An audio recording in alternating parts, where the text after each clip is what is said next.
Hello students, कैसे हैं आप सब।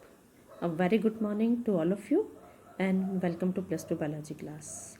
आज हम डिस्कस करेंगे प्रिंसिपल और law of independent assortment. This law states, according to this law, when two pairs of traits are combined in a hybrid, segregation of one pair of characters is independent of the other pair of character।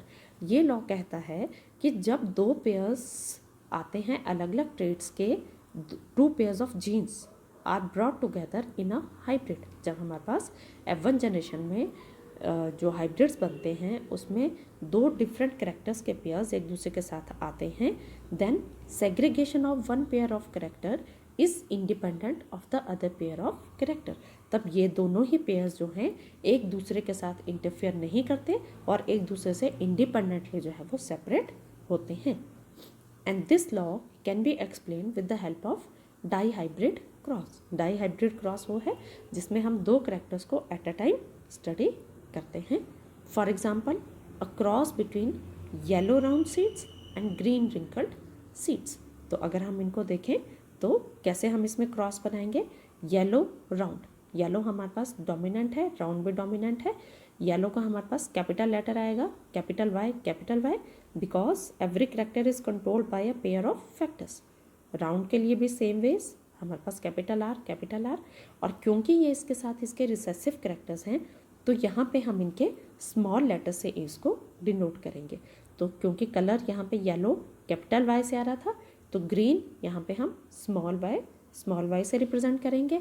Round capital R से था तो wrinkle को हम small are से represent करेंगे। ये हमारे पास parents हैं।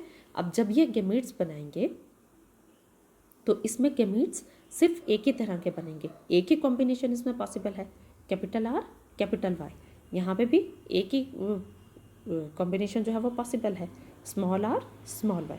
सो these are the gametes and when they are brought together in F1 hybrid, no, F1 generation, so these hybrids are yellow round, capital Y, capital R, small r। यहाँ से हमारे ये जो दो गैमीट्स बने हैं उनसे हमारे पास ये आएंगे and these are heterozygous in nature.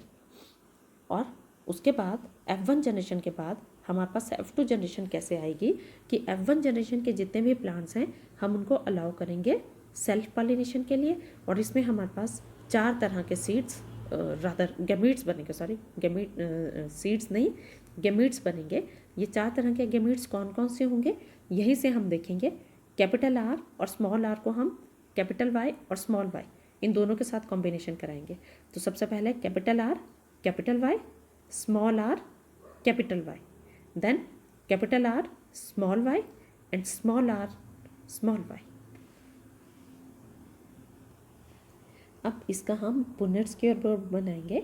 तो पुनेट स्क्वायर बोर्ड में जैसे हमने पिछले वीडियो में भी पढ़ा था कि जितने गैमेट्स को हम इस तरफ लेंगे उतने ही गैमेट्स को हम इस साइड पे भी लेंगे और उससे हमारे पास एक स्क्वायर बनेगा और उस स्क्वायर को हम कहते हैं पुनेट स्क्वायर बोर्ड।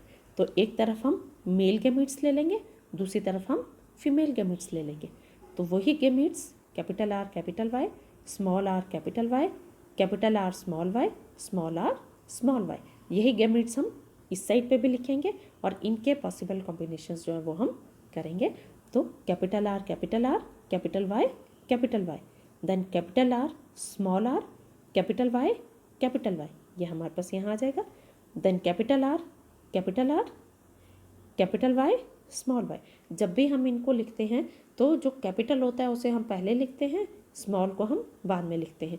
जैसे आर इकट्ठे लिखेंगे, वाई इकट्ठे लिखेंगे, उसमें भी कैपिटल हम पहले लिखेंगे, स्मॉल बाद में लिखेंगे।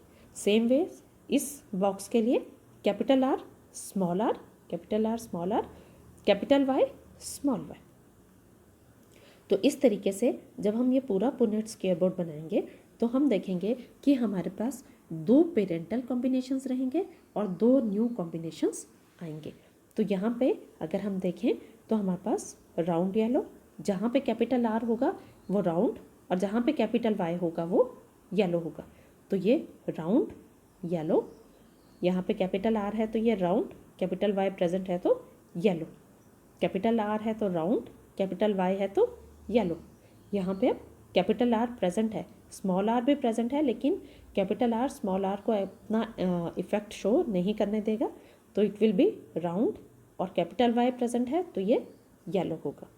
देन नेक्स्ट कॉलम है राउंड येलो। अब यहाँ पे हमारे पास दोनों ही स्मॉल आर हैं।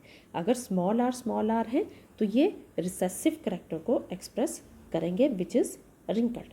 और कैपिटल वाई है तो येलो। फिर दोबारा अगेन कैपिटल आर प्रेजेंट है तो राउंड, कैपिटल वाई है तो येलो। फिर से स्मॉल आर आ गया तो यहाँ पे आ जाएगा रिंकल्ड, और कैपिटल वाई प्रेजेंट है तो येलो। नेक्स्ट उसमें कैपिटल आर से राउंड, कैपिटल वाई से yellow, capital R round, capital Y yellow, capital R round. अब हमारे पास दोनों ही स्मॉल वाई हैं, तो small Y is representing green colour, तो ये हमारे पास ग्रीन आ जाएगा। नेक्स्ट कैपिटल आर है तो राउंड, दोनों ही स्मॉल वाई हैं तो ग्रीन। नेक्स्ट उसमें capital R round, capital Y yellow. अब यहाँ पे हमारे पास दोनों ही स्मॉल आर हैं तो रिंकल्ड, और कैपिटल वाई है तो येलो। कैपिटल आर से हमारा राउंड, और दोनों ही स्मॉल वाई हैं तो ग्रीन। और यहाँ पे लास्ट में हमारे पास, क्योंकि स्मॉल आर स्मॉल वाई है इधर भी और यहाँ पे भी स्मॉल आर स्मॉल वाई है, तो हमारे पास ये पेरेंटल कॉम्बिनेशन आएगा small R small Y, that is wrinkled green. तो ये हमारे जो पुनेट स्क्वायर बोर्ड में आया है, this is are F2 generation. तो F2 जनरेशन के बाद हमारे पास दो नए कॉम्बिनेशन जो हैं वो बनते हैं। जो हमारे पास दो पेरेंटल कॉम्बिनेशंस थे वो थे ये round yellow and wrinkled green. ये दोनों हमारे पास पेरेंटल कॉम्बिनेशंस थे, कौन कौन से? Round yellow and wrinkled green. लेकिन जो हमारे पास यहाँ पे न्यू कॉम्बिनेशंस आ रहे हैं, they are round green and wrinkled yellow. यहाँ से round green and wrinkled yellow, ये दो न्यू कॉम्बिनेशंस हमारे पास बनते हैं। और अगर हम इनकी रेशो देखें तो हमारे पास कितनी आती है? सबसे पहले हम देखते हैं राउंड येलो। तो राउंड येलो हमारे पास कितने हैं? यहाँ पे हम स्टार्टिंग से देखेंगे 1 2 3 4 5 देन 6 7 8 एंड 9। राउंड येलो हमारे पास कितने आ जाएंगे? 9। उसके बाद आते हैं राउंड ग्रीन। तो राउंड ग्रीन हमारे पास कितने आएंगे वो देखते हैं, ज़रा चेक करते हैं। Round green this round green 1, round green 2 and round green 3। तो राउंड ग्रीन हमारे पास कितने आ जाएंगे? 3। अब एक और जो न्यू कॉम्बिनेशन है रिंकल्ड येलो, इसको देखते हैं। तो रिंकल्ड येलो हमारे पास 1 wrinkled yellow, 2 wrinkled yellow and 3 wrinkled yellow. तो रिंकल्ड येलो भी जो है हमारे पास 3 आ जाएंगे, और एक पेरेंटल कॉम्बिनेशन रिंकल्ड ग्रीन, ये हमारे पास सिर्फ एक ही आएगा।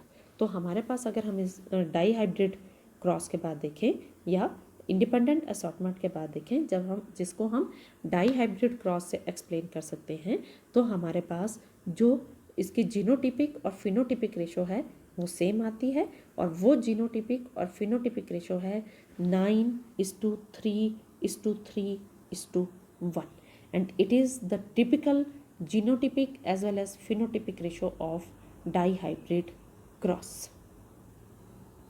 तो इस वीडियो में इतना ही। आशा करती हूँ आपको समझ आया होगा, अच्छे से पता लगा होगा। अगले वीडियो में एक नए टॉपिक के साथ मिलेंगे, तब तक के लिए अपना ध्यान रखिए, स्वस्थ रहिए।